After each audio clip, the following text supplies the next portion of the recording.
Can dreams actually kill you? Has anyone ever dreamed exactly what will happen in the future? Or did you hear about the guy who brutally axe-murdered his wife and mother-in-law and blamed ostriches and dreams? These are just some of the fantastic things we'll talk about in today's video that will cover every facet of the wonderful and often wacky world of sleep.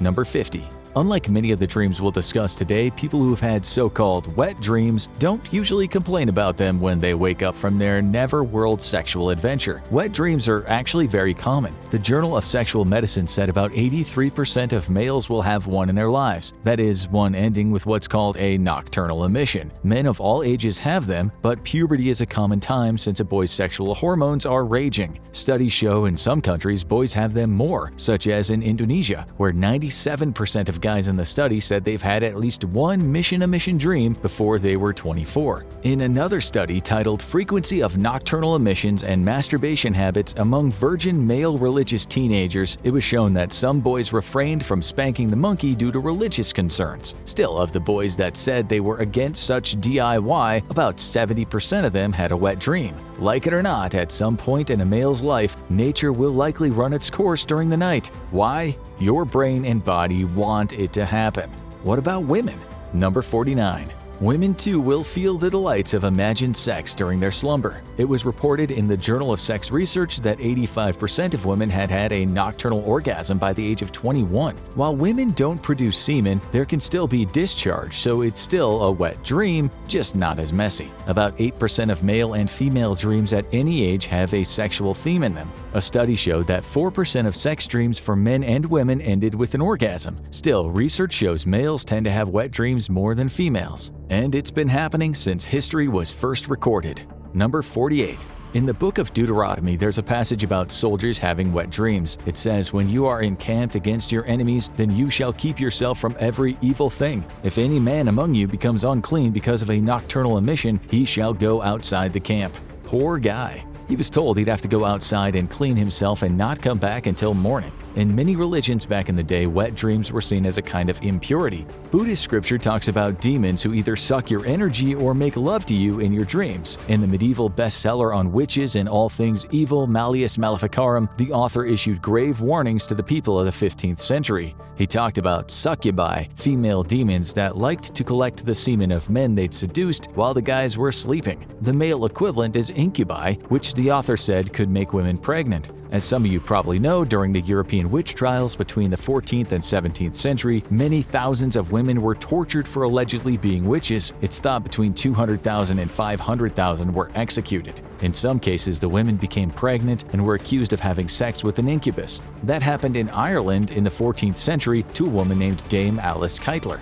The records show she was accused of mixing up rooster's blood and mixing the intestines with spiders and other black worms like scorpions. The text says she had boiled this mixture in a pot with the brains and clothes of a boy who had died without baptism and with the head of a robber who had been decapitated. It says she summoned demons with whom, says the text, she permitted herself to be known carnally, and that he appeared to her either as a cat, a shaggy black dog, or as a black man. She escaped to England, but her servant Petronilla de Meath, who could apparently fly and summon up demons, was tortured and burned at the stake. To sum it up, at certain times in history, sleeping and what happens during sleep have been related to all things evil. More dark stories later, but here are first a few fast facts. Number 47. The average person has about 3 to 5 dreams per night. Even if you think you never dream, you do, but you don't remember them. Number 46. Dreams might last just 5 minutes, but they might also last 20 minutes. As we spend about 1/3 of our lives sleeping, dreaming really is a huge feature of our lives. Researchers have said on average we'll spend about 6 years of life dreaming if we live to old age. Number 45. One of the annoying things with dreams is even if they are action-packed and we wake up with some parts of them in our heads, we forget them very easily. This is all about brain chemicals. Studies have said that when we're dreaming, there's a lack of the hormone norepinephrine in the cerebral cortex part of the brain, and this might be why we forget our dreams so fast. Other studies showed it might also have something to do with the density of the medial prefrontal cortex. It's all a bit complicated and the science isn't set, but basically chemical changes during sleep matter. There's also the fact that the hippocampus, a part of the brain crucial for making long-term memories, is not fully switched on when we wake up. But if you try really hard to remember the dream as soon as you wake, the hippocampus might spring into action, and you'll remember the dream for a long time to come. In those first few seconds, you have to recount the dream to yourself, otherwise it might just drift from your memory. Number 44. We have our deepest dreams during a period of sleep called REM, which means rapid eye movement. When we sleep, we start with light sleep. Then we move on to deep sleep, and after that to full deep sleep. Stage 4 is REM sleep. Your eyes start to move rapidly, your breathing becomes irregular, and your heart rate rises. A full cycle is between 90 to 120 minutes. Number 43.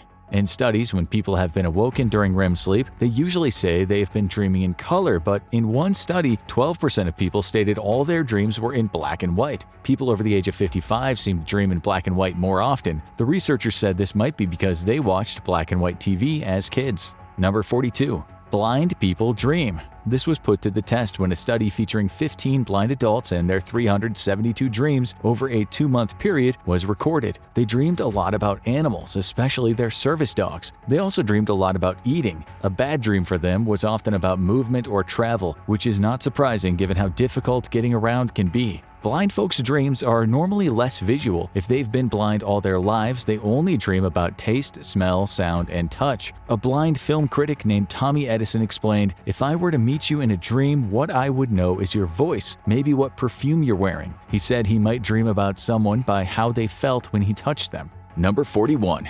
Animals also dream, or at least many of them do. A recent scientific study scanned the brains of rats while they were asleep and also while they were awake, enjoying a spin on the rat wheel. The researchers noted how the same brain patterns on the wheel were sometimes present in dreams. Another rat study revealed rats dream about their tasks during slow-wave sleep. One of the best studies done on dreams was with cats. As you might know, when we dream, we're basically paralyzed. That's to protect us, as you really don't want to act out your dream of, say, having a fight or making love. Your brain switches off the receptors that make your muscles kick into action to stop you from doing anything stupid. Scientists in the cat study removed part of the cat's brain that switches off the muscles in their sleep. When the cats were asleep, instead of lying there paralyzed, they started fighting whatever enemy they were up against in the dream. They also made movements as if they were jumping, hunting, and grooming. Talking about sleep paralysis, this next story is scary. Number 40. One of the infographic show researchers said he often thinks he's woken up. He can hear the fan go whoosh, whoosh, whoosh. He can sense his girlfriend. He knows he's awake, but he can't move at all. He panics, shouts, and tries to grab his girlfriend, but nothing happens. That's sleep paralysis. The worst thing is, since your frontal lobes, the so-called executive suite, isn't working, you tend to panic. You think it's real. Between 8 and 50% of people will experience this in their life. Maybe 5% will have it often. It can happen because of medications, anxiety, or stress, although it's not always certain why people have it. As you'll soon see, not long ago, people were blaming sleep paralysis for killing people who had no obvious health problems. In short, it happens when REM sleep and waking up cross over, so you're dreaming and awake at the same time. What's even more trippy is it can come with sounds, like screaming, talking, or roaring sounds. But the worst is when people feel like someone is in the room with them, sometimes sitting on their chest. They can't move, can't shout, and some horrible incubus or succubus is on top of them. People have been having such experiences for centuries. They're well reported, and while scientists don't believe in entities coming to sit on people at night, 500 years ago things were different. Sleep paralysis entities were called demons, or in some cultures, the night hag or old hag. In just about every nation on Earth, there are stories about these things that come in the night. Scientists say it's just your brain acting up. Since you're partly awake, your motor cortex fires off signals to move. Obviously, you can't because you're still paralyzed in sleep, but other parts of your brain are expecting movement. So, say the scientist, your brain fills in the blanks and creates a movement. Hence, you see someone else in the room. That someone else is you. Well, that's one theory anyway. Many people still believe those entities are real. Number 39. In the US, 2 to 6% of people live with nightmare disorders of some type, women more so than men. Between 8 and 30% of adults have nightmares, compared to 20 and 30% of children aged 5 to 12. But fewer people have the frightening experiences we'll talk about next. Number 38. Night terrors tend to happen during the transition from non-REM sleep to lighter REM sleep, sometimes making the person shout and scream and even become violent. Because they move, these dreams are classified as an arousal disorder. Kids tend to grow out of them, but maybe 2% of adults have regular night terrors. Thankfully, after 60, only about 1% of the population gets them. Number 37.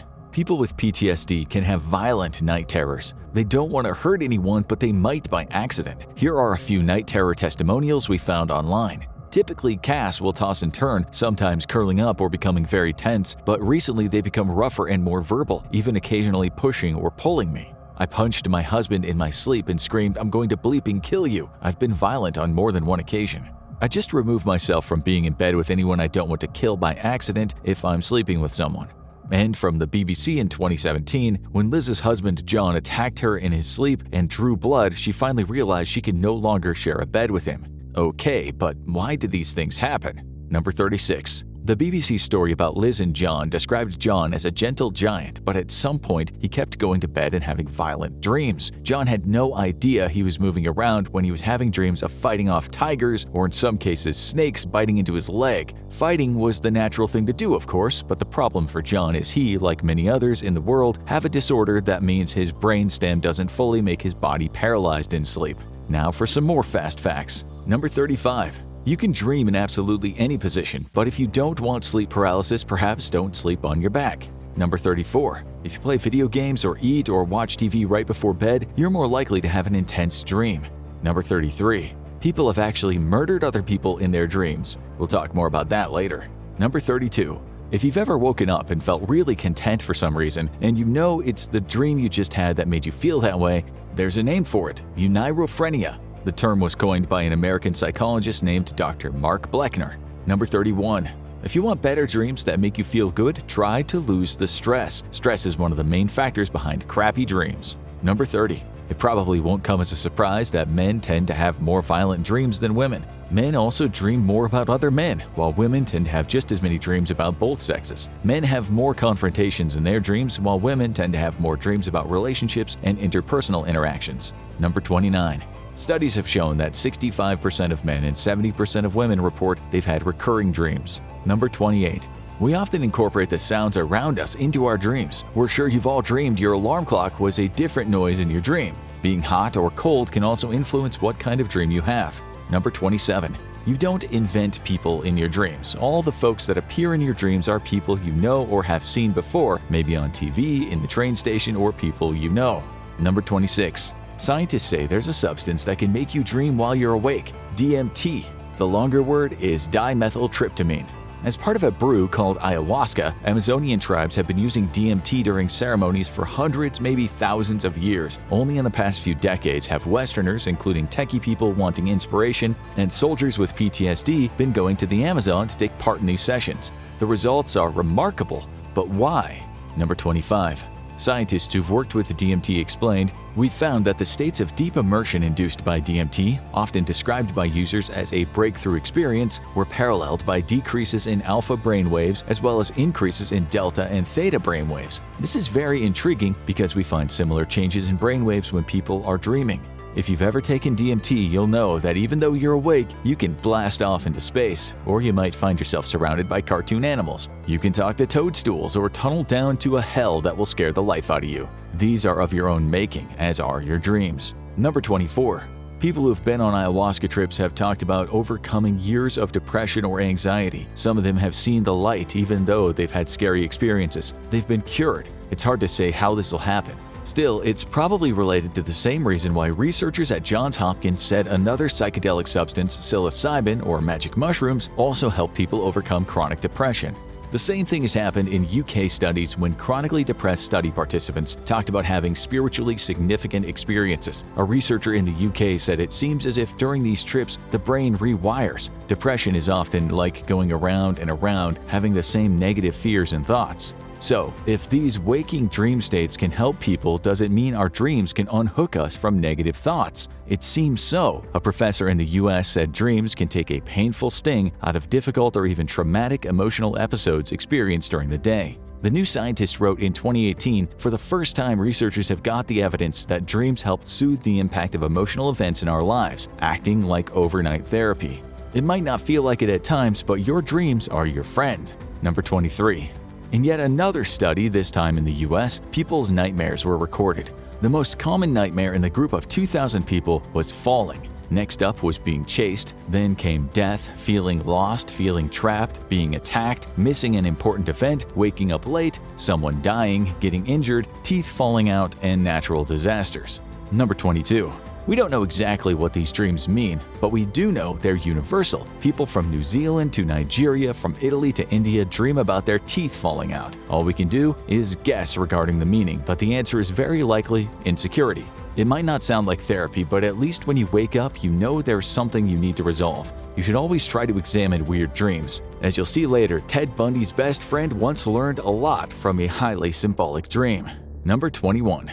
55% of people at one point in their lives will have what's called a lucid dream, and around 20% of people have them quite often. These happen during REM sleep when you suddenly become aware you're dreaming. It's very different from sleep paralysis, since in sleep paralysis you think you've woken up. In lucid dreams, you're not awake, and you know it.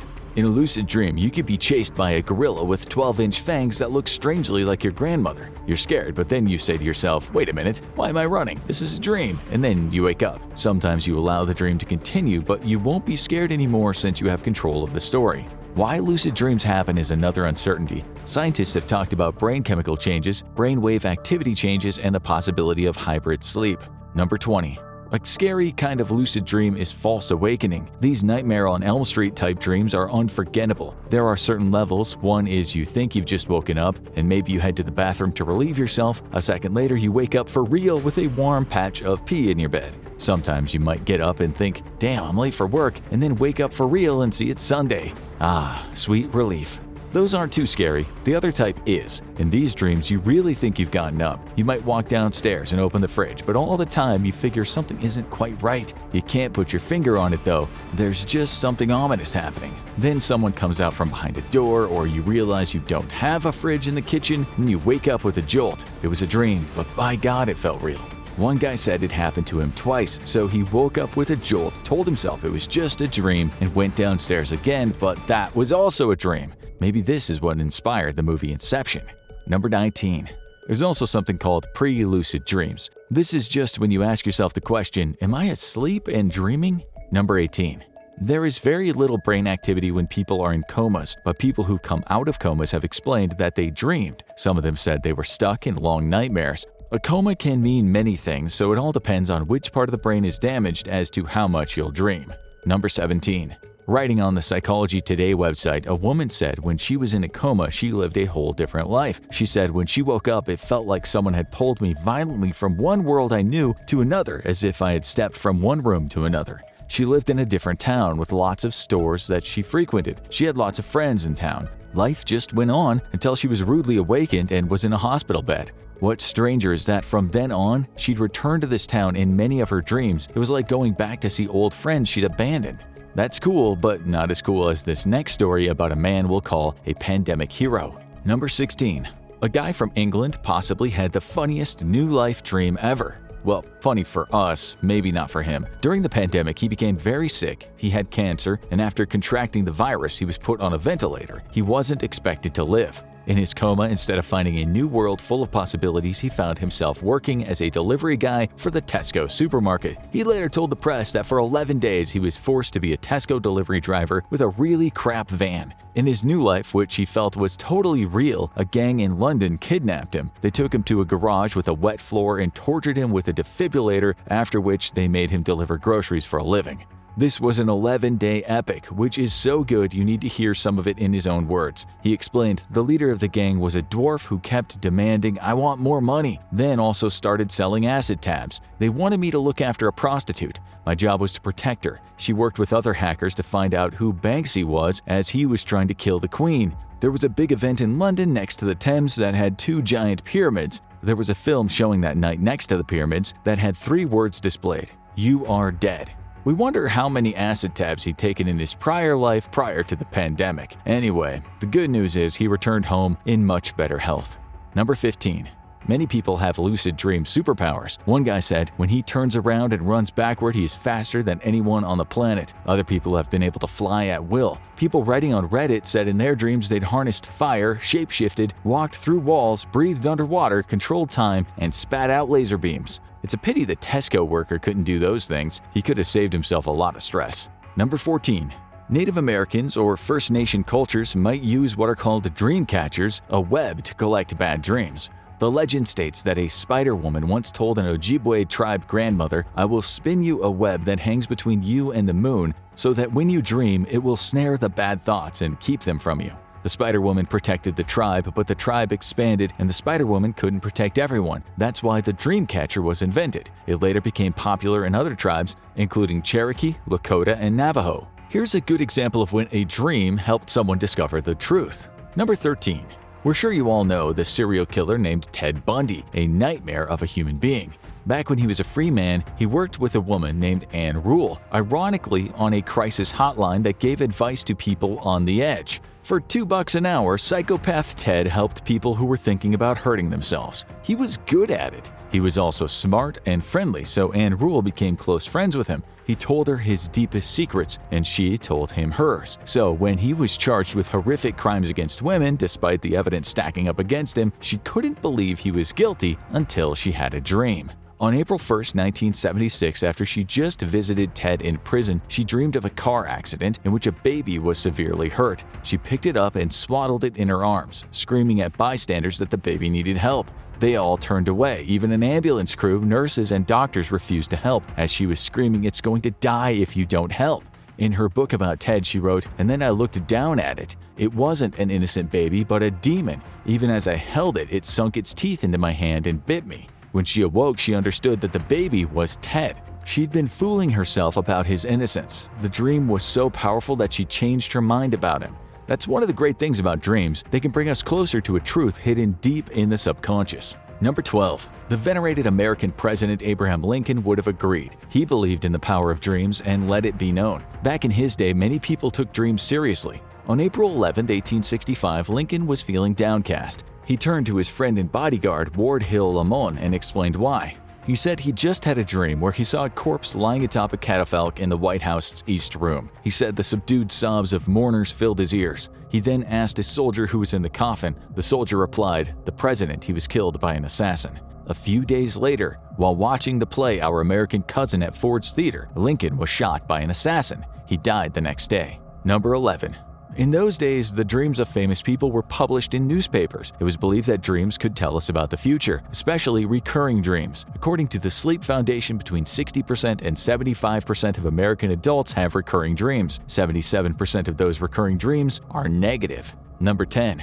Before Dr. James Watson came up with the double helix structure of DNA, he had dreams about a double-sided staircase, or according to other accounts, intertwined serpents. The guy that created the modern periodic table in the 19th century, Dmitri Mendeleev, talked about dream inspiration, saying, "I saw in a dream a table where all the elements fell into place as required. Awakening, I immediately wrote it down on a piece of paper."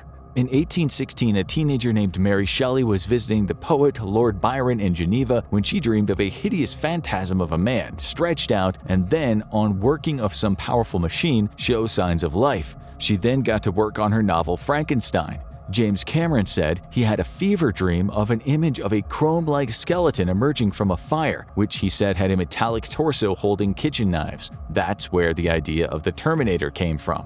But can dreams become dangerous? Number 9. You'll be pleased to know that dreams can't kill you. Never mind how scary they get. You can die in your dream just as Lincoln was dead in his. You can be killed in a dream though, which again is likely related to fears in your waking life. Still, dreams won't kill you.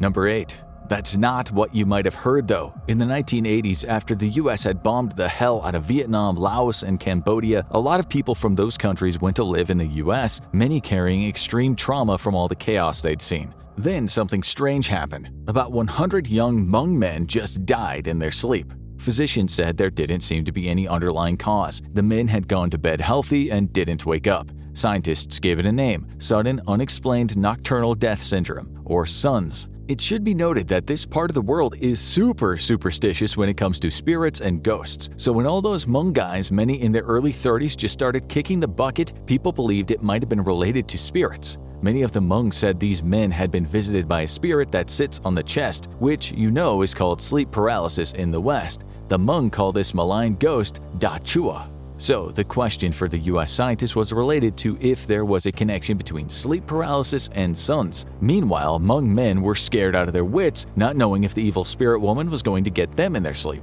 US scientists didn't think there were any ghost-related deaths. They said that in the Green Hmong subgroup, there were many cases of sudden death and also non-fatal sleep disturbances. They said Hmong men were predisposed to a type of genetic heart arrhythmia that can get worse at night when the heart is beating slowly. One doctor later said that heart arrhythmia and sleep paralysis are connected. Hmong people were told rather than placate the spirits with offerings, they should see a doctor. Number 7. Despite what you might have heard, you can turn lights off or on in dreams. Not being able to turn one on might just mean you're insecure about something. Turning on one could be positive, possibly you feel good news is on the way, or you've had a breakthrough in work or life. Number 6. 50% of all your night's dreams will usually happen during the last 2 hours of sleep. These are the witching hours and the time you really want control of your dreams. Number 5. According to dream researchers, lucid dreaming can be learned. They say that one trick is to purposefully wake yourself up about 2 hours before you intend to get up fully. This is called the Wake Up Back to Bed (WBTB) method, which can be used with the mnemonic induction of lucid dreams or MILD technique. The latter means saying something over and over in your head for about 5 minutes before you go back to sleep for another 2 hours. This could be the phrase, "Next time I'm dreaming, I will remember I'm dreaming." If you think this sounds like hogwash, scientists in 2020 put it to the test. Not only did 18% of people have a lucid dream on nights when they used the techniques, but 5 out of 10 people who never had a lucid dream in their lives had at least one lucid dream in the 5-week period they practiced the techniques. Number 4. Sleepwalking, otherwise known as somnambulism, happens during the non-rapid eye movement or NREM stage of sleep. It happens to kids more, but in general about 7% of people will sleepwalk at some point in their lives. Number 3. There's also sleep talking, otherwise known as somniloquy. It often happens during REM sleep and also during light sleep. It's usually pretty harmless. In fact, one study showed about half of all kids between 3 and 10 talk in their sleep, often just a blast of speech that lasts about 30 seconds. Adults tend to do it less, maybe only about 5% of adults regularly sleep talk. 66% of adults have done it at least once, according to sleep medicine research, and 17% of adults had done it for a 3-month or more period. What comes out is often nonsensical or incoherent. What's quite amusing is that the Sleep Foundation said people often get really rude and offensive when they talk in their sleep or perhaps say embarrassing sexual stuff. Studies have shown that no is often a word of choice for sleepers, and in a French study, the curse word putain was said a lot. It's really only a problem when it turns into screaming and shouting, which happens during those night terrors we've already discussed. People with PTSD are more likely to talk or shout in their sleep than people that don't have PTSD. Number 2.